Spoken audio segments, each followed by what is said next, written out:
Hey everyone, welcome to the Self-Awareness Journey podcast. I'm Melissa Albers. And I'm JJ Parker.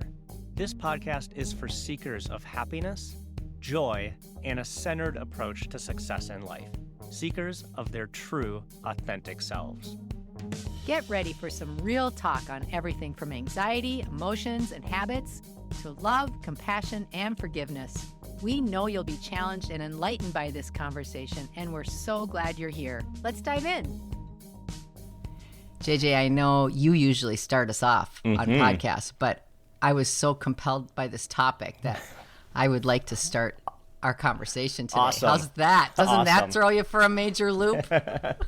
All right, then. Kick it off. Let's hear what you got to say. Hey, everybody. This is like one of the things JJ hates. It's like you never, ever like explain what you're going to do. You just start. So there you go. Breaking all the rules this morning. Starting first, explaining why.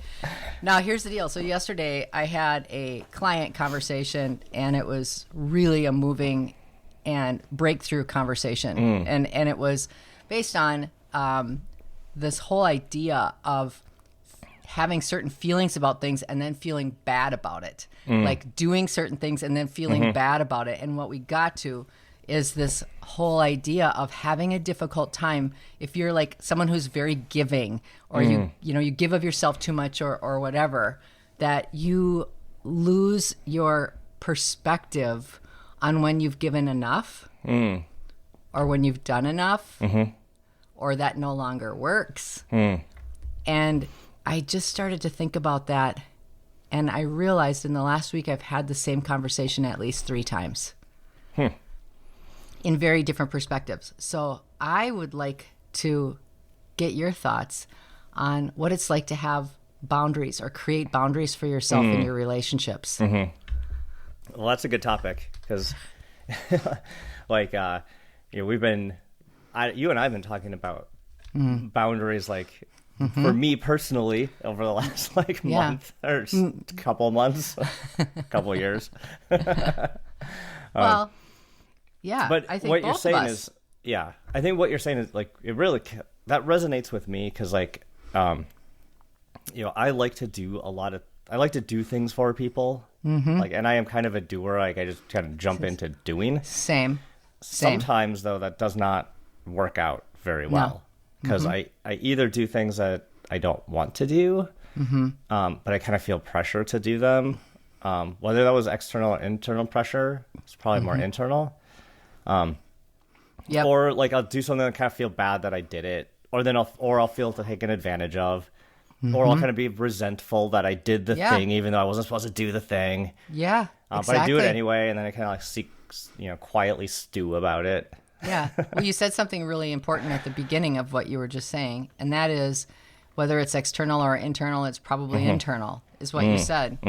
And I agree with you. I think that my biggest challenges when I reflect on them is usually because I think of something that should be done, or I see something that could happen, and I think, oh, I could do that, whether it's my place or not. Yeah. And then I end up feeling guilty if I don't do it. So that's a weird thing. If you think about that, how often are we inserting ourselves in things to try to either change the outcome or to help somebody when it isn't our place to do that? Yeah. I think that happens so often in relationships. Yeah. So when you talk about boundaries, and we've talked about boundaries, like what do you think are there's a couple different boundary lines in my mind, right? Like there's kind of these boundaries around like actions or things I'm going to do. Right. But I think there's also like emotional boundaries, or like the way I'll be treated boundaries. Like I will not be treated this way, and then you are treated poorly, and then you're like, I won't be treated this way again. Or again. Then you keep crossing that line, and it's hard to maintain it. So there's those emotional boundaries. I also think there's a huge boundary in what we consider our level of responsibility. Oh, that's interesting. I hadn't thought about that one. I like that. To me, time is a big boundary. Yeah, and again, that's so kind true. of in action. That's a good one. But where you spend your time and how you allocate your time, I think, is an important boundary. Yeah. Yeah. I think, and, I think too, like sometimes it's sort of hard to think about our activities, our actions, our feelings in terms of a boundary because we are so used to reacting. And I think, one of the things that I was reflecting on is the world is so bizarre right now. I mean, it is topsy-turvy. There's so much going on economically, politically, like people are responding differently than they ever have. People are acting, there's a lot of people that are just acting whacked out, that they're over responding to things. There's social media is blowing up with all sorts of things like this. And it always has, but right now, I believe it's way more amped up than normal. And I think when do you agree with that? I should ask you that. I agree. Yeah. Yeah. Well, sorry, I shouldn't ask you a leading question. What do you think about that? JJ, how do you feel about that statement? Well, another kind of boundary in that vein is like energy. Like where are you putting your energy, or what energy like are you accepting from other people? Right. Yes, exactly. Because I think that is where I'm seeing so many people feeling wobbly because the way that they used to manage situations, if there's not a lot going on, it's easy to manage situations. But when everything gets amped up and people are reacting in a more angry way or a faster way or a more amped up way, it does leave a person feeling like, whoa, what am I supposed to do with this? Yeah.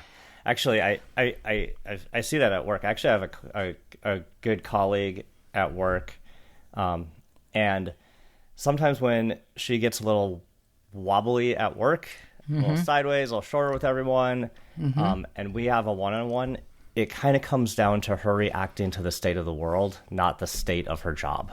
Yes. Yes, 100%. So once we kind of get into it, she's like, oh my gosh, I didn't realize like this stuff that was happening was affecting me in this way. And so just talking about it is super helpful.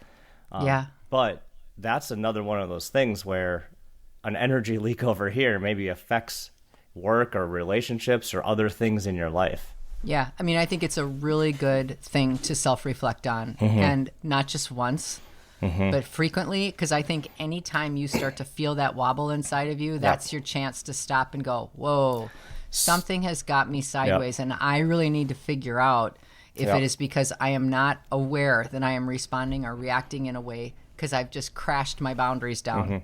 I've just crashed them down. A boundary that I decided to make like many years ago, maybe like a long time ago, like 10 or 15 years ago, maybe more, is like I don't watch the news. I don't watch like the news on TV because I knew that it really jerked my emotions around. I got too it moved my emotions way too much to watch it. Yeah, that's really good to notice that.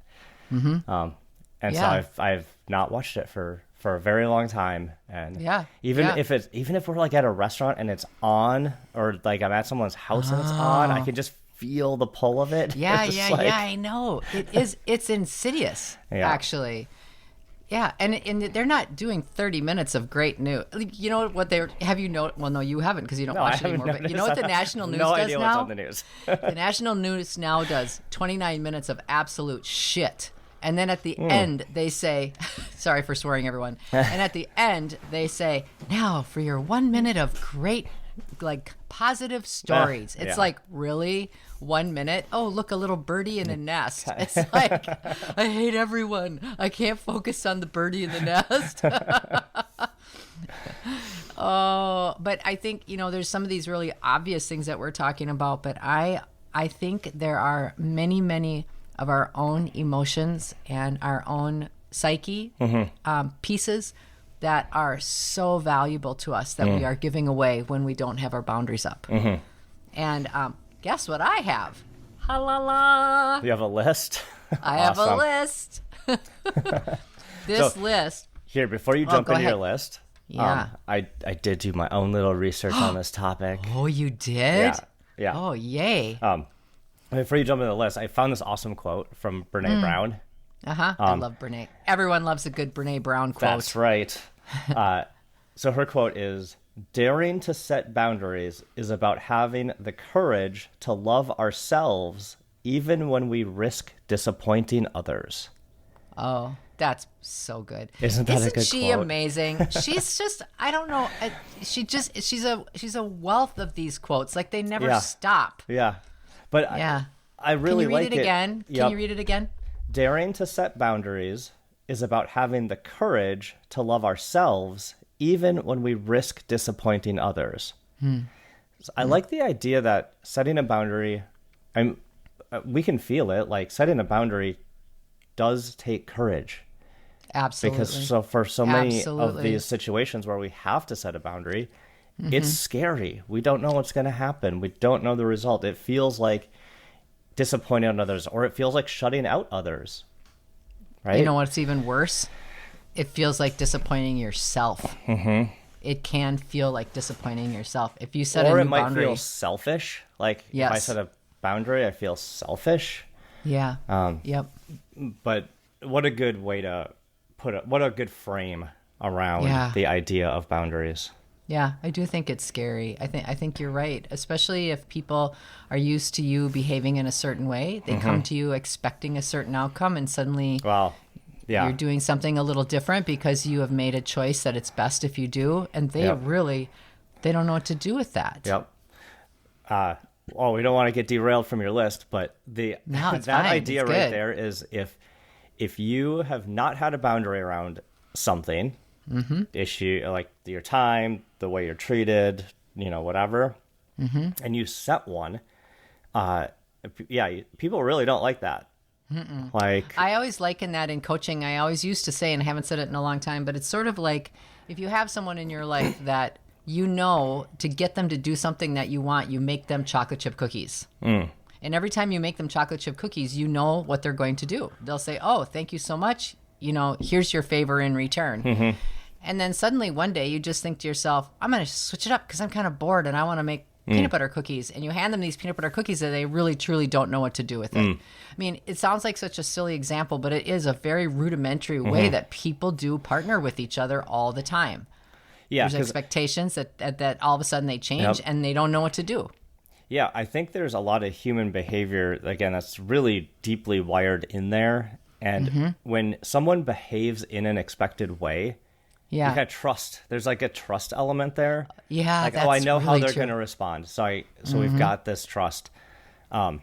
Whether it's a good way that they're responding or bad, it doesn't really matter what it is, right? Or how it is. Right. So when those things change, people, you think like, oh, well, Melissa doesn't respond that way anymore. She's changed. Like, I don't know who she is anymore. Like, I don't know exactly. Right? I don't even know you anymore. And it can be around really subtle things. Yeah. What do you mean peanut butter cookies? I don't even know you anymore. Well, I was given this boundaries.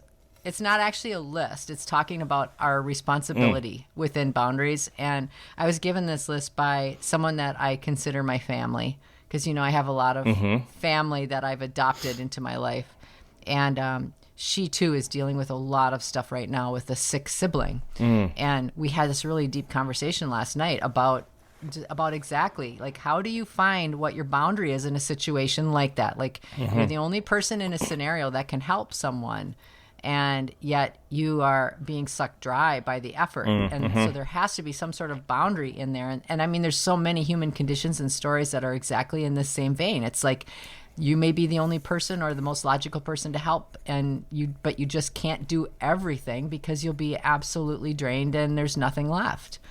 And so she had this great, I don't know what it's called, but it's called Boundaries, and it's talking about responsibilities and what's your responsibility in a boundary and what is not your responsibility when you're creating your boundaries. Okay. So I just thought I would share it with everybody because I think it's super interesting. First of all, when you're talking about boundaries, it's not my responsibility to, okay? So here's the list. It's not my responsibility to carry the weight of other people's emotions. It's not my responsibility to sacrifice my well-being to make others more comfortable. It's not my responsibility to keep relationships alive when the effort isn't mutual. Okay, we have to stop at this one right here. I've done this. I have done this. I have tried to keep relationships alive when the effort isn't mutual. And then when I have backed out of the relationships, it's been interesting to watch that others not then blame me for my actions. So it is, you should start thinking about it. It's very interesting to me. It's not my responsibility to diminish myself to fit someone else's expectations, nor apologize for prioritizing my peace. And there's two more. It's not my responsibility to ignore my needs to avoid disappointing others. That's a good one. Yeah. And it's not my responsibility to be available at all times at the expense of my energy. Okay. I just have to say, this list, I've done every single one of these things on this list. Every single one of them. I think we all have. Go ahead, yeah. It's a good list. It's a really good list.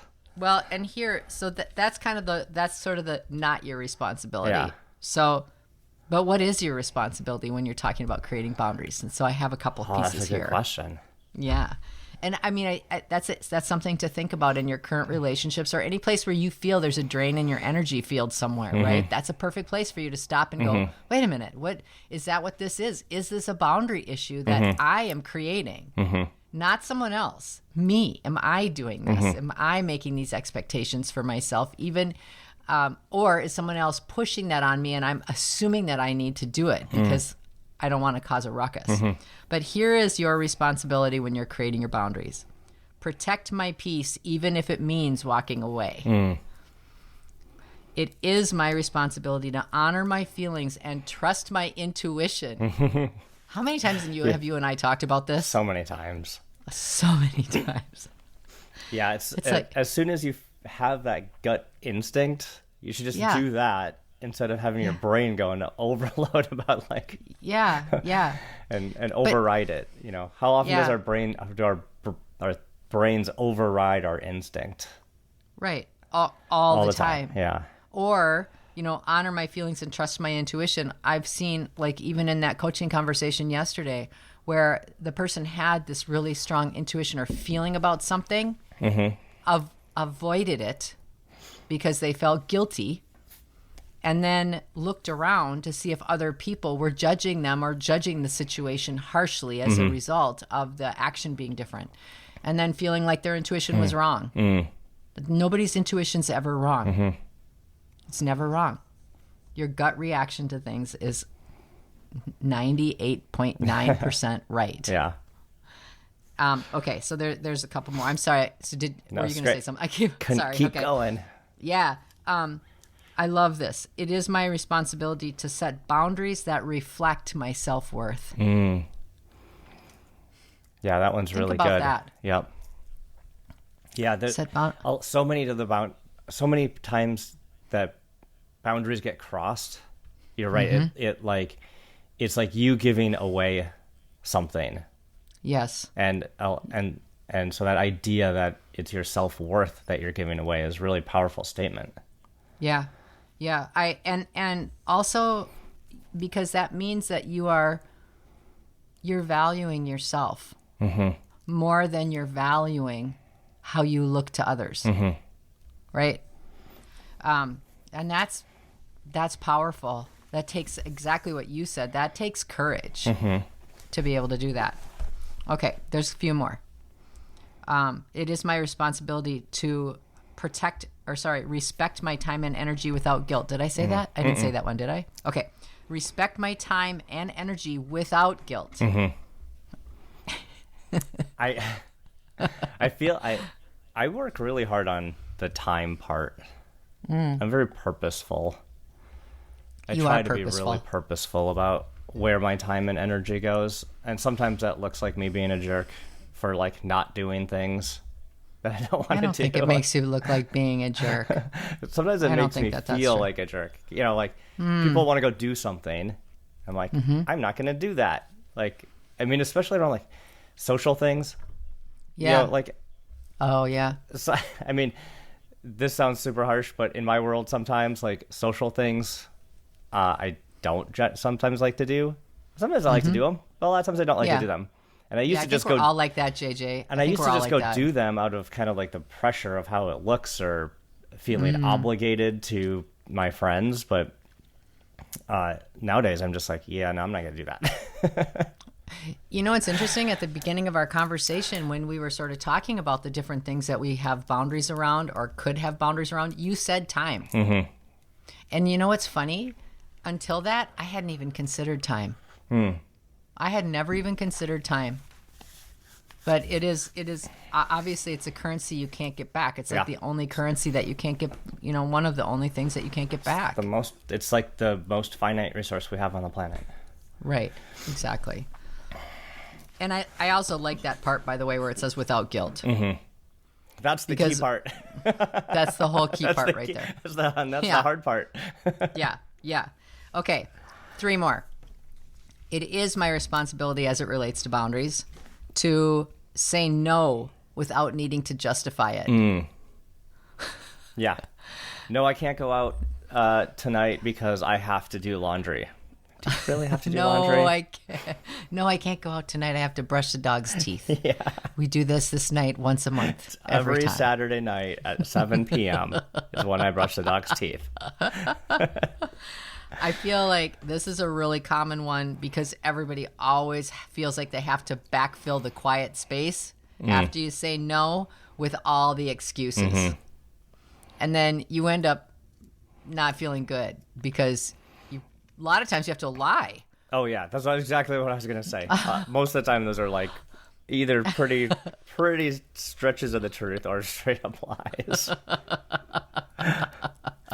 Oh, sorry. We have 6 weddings to go to. We're not able to do yours. Sorry. My 8th grandma just died. I got to go to the funeral. Oh, my God. Okay, it is my responsibility to surround myself with people who uplift and respect me. Okay, boy, oh boy. Do you think about that like a responsibility or a would be nice or how come I can't find more of those people? Yeah, that one's really interesting. Isn't it? Yeah. We've talked about this. It's hard to make friends as adults. Yeah. And sometimes you end up hanging out with people that are not a perfect fit. 100%. But then there's like some responsibility to do it, even though you're kind of annoyed at it, or it's not, or like you said, it's not uplifting you or bringing you energy. Right. It's kind of like a responsibility or task. Yes. Yeah. To say that you're socializing in case anyone asks. Yeah. Right. Actually, I have a funny question to ask you about this. Surround yourself with people who uplift and respect you. Okay, how many times have you met somebody that was very uplifting and respectful, and you thought, "Who is this guy? Are they for real?" Yeah. Okay. What? Have you ever met somebody that was just naturally very optimistic and positive, and you thought, well, they were so nice. Like, is that for real? What's wrong with them? What's wrong with them? Why are they not bitter and jaded? Why are they not trying to control something I'm doing? Like, why are they not trying to control the outcome and, like, force me into doing what they want? Why are they being so nice? They must be really fake. I'm serious. How many times have you ever had that in your life where you met somebody and you just like, God, they were so nice. That's weird. Yeah. Why is it uncommon? Yes. For us to interact with people who are genuine and nice and uplifting and respectful? I don't know. Yeah. It is though, isn't it? Is that because we're too judgy? Okay, that's another whole podcast. But I wonder if that's why. We're constantly looking at someone for the edges rather than the center. What we are you talking about? Me and you, or like society in general? Watch it. Now I'm kind of having a little fun with this, thinking about it. Well, right, I know exactly who you're talking about. Oh, yeah. So in my life, I'm gonna call him out because he listens. So my cousin Keith is that person in my life. He is actually so he's supportive. The number one super fan. So uplifting. I know. When we go on trips together, like the way he interacts with strangers, he holds doors, he's just, it is just the kindest person. The energy that surrounds this man is inspiring, and 100%. I love hanging out with him. I love that you called that out. I love Keith. He's the best. He's like our super fan too. Mm-hmm. Like he's been with us from the very, very start, and just so, unapologetically optimistic. Yeah. I love that. All right, there's one more. Okay. One more in the boundaries list of it is my responsibility to choose myself unapologetically. Okay? I love that. That's kind of like back to that Brene Brown quote. Yes, it is. Is having the courage to love yourself. Yeah. And choose yourself situationally, even when it's and you know what? This stuff, when we're talking about it, it's real easy to go, oh yeah, okay, yeah, everybody should do that. But I'll tell you something, when a family member is hurting, or it's a really tough situation, or there's a huge burden somebody has that you could easily fix, or not easily, you could fix, but it would come at a big cost to you, but you could do it. Right there is that fork in the road. It's hard. Yeah. It's hard to say, this person continues to put themselves in this situation over and over and over again. I continue to bail them out. How long do I do that before it's no longer an appropriate move for me because it's hurting me? Yep. I'm starting to resent that. I'm starting to not feel good about that. Yeah, you feel taken advantage of.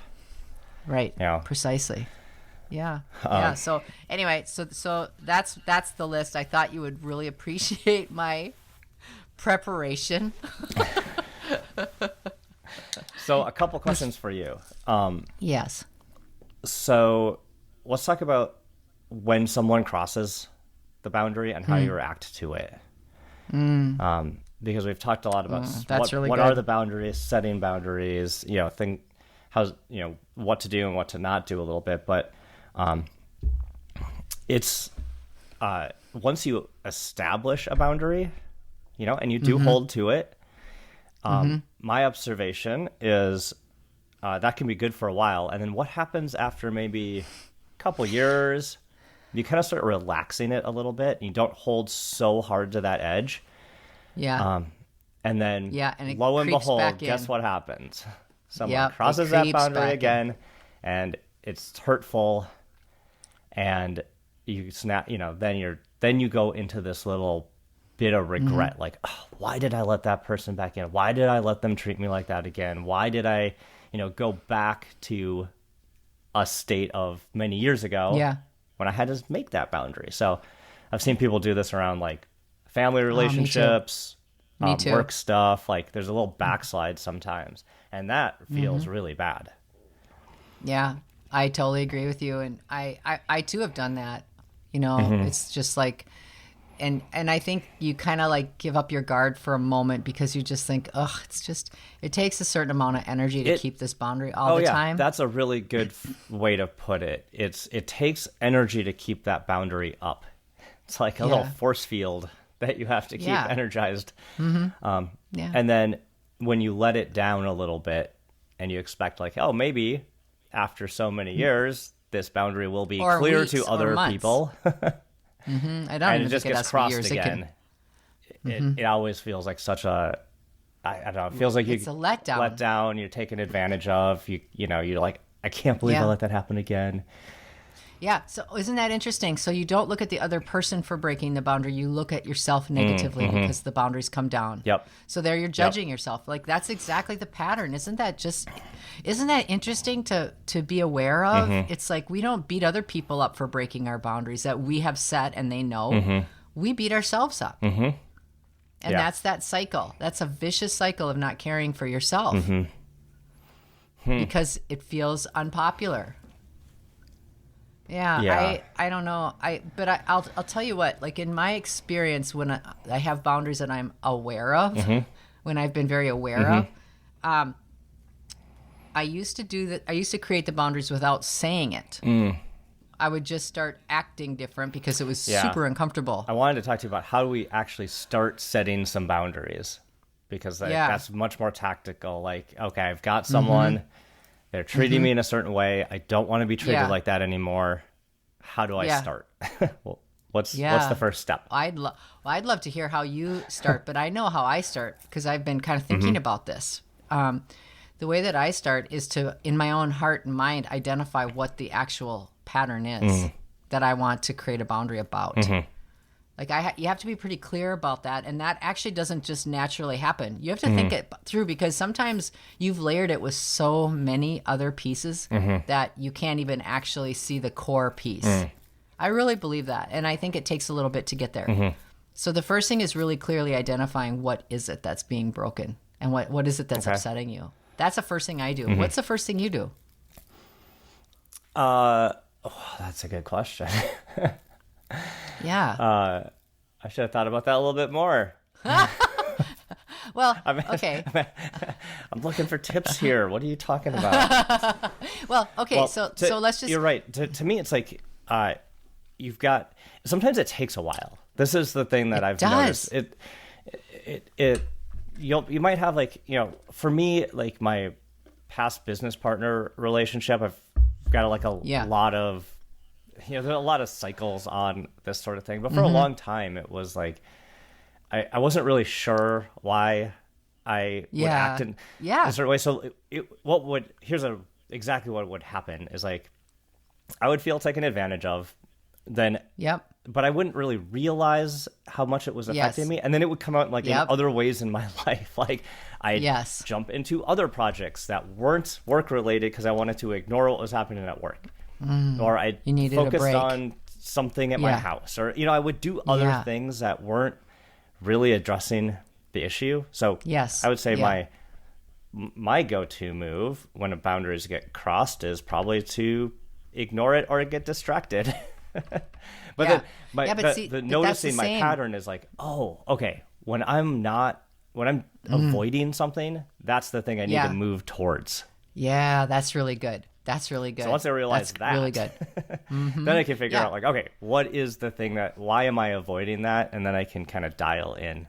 Oh, it's because I feel like taken advantage of. Okay. So then I can go from there and say, what about that specifically do I feel taken advantage of about? Yes. So you're doing exactly what I was doing and still do. When something is breaking through a boundary, I have to really clearly identify what it is. And I think you're right. We do all kinds of things.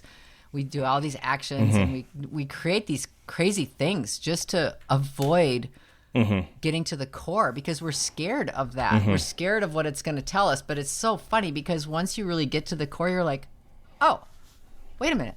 Oh, yeah, that's what this is. Oh, my gosh, I've had this for 5 years. I mean, it is that way. So you said. It is that way. You said once you figure it out, you've been better about addressing it directly. So what does that look like? You'll go to somebody and say, hey, I don't like how you treat me in this way. Stop doing that, or I won't. Yes. How do you approach that? Right. I don't come at them with guns a-blazing. But by the way, I used to do that when I was younger because I was so scared. It was like a hot potato. Like, oh, now that I know this, I can't carry it in my pocket because it's too hot. And so then I would just go in, woo! Yep. But I don't do that now. Now I actually try to be more communicative. So if something's happening, if someone says, well, you need to come over and do like my mother, for example, my mother has expectations that I should see her way more often than I see her. So I see her once or twice a week. She thinks I should see her way more. Okay. So that's a boundary that I've always felt guilty about. So whenever she's involved and all of a sudden I start doing all these things, to cover it up or to pretend I don't. But now what I would be more inclined to say is, you know what? I see you more than I see anyone else except my husband. I need a break. I need a break.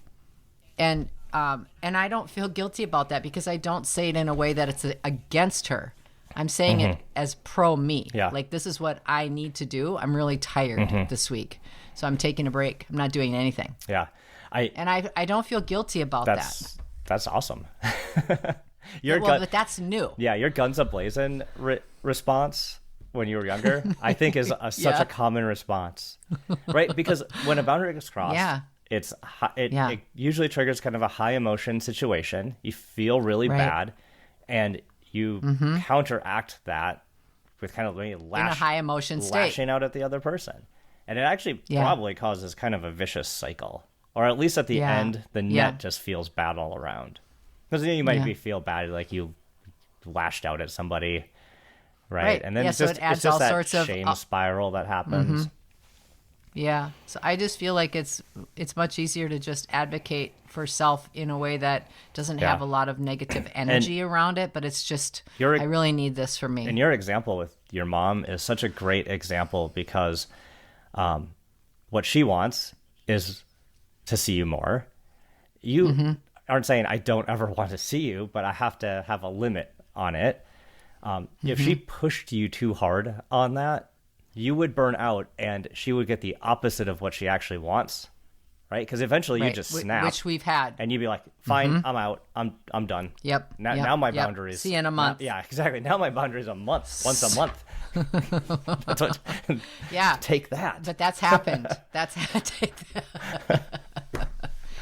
Yeah. I just think I think these with the boundary issue, it's so nuanced and so many layers. And I think when we as society talk about things now, I feel like a lot of times we skim off the top and everything is like an immediate reaction and an immediate response and immediate do this or do that.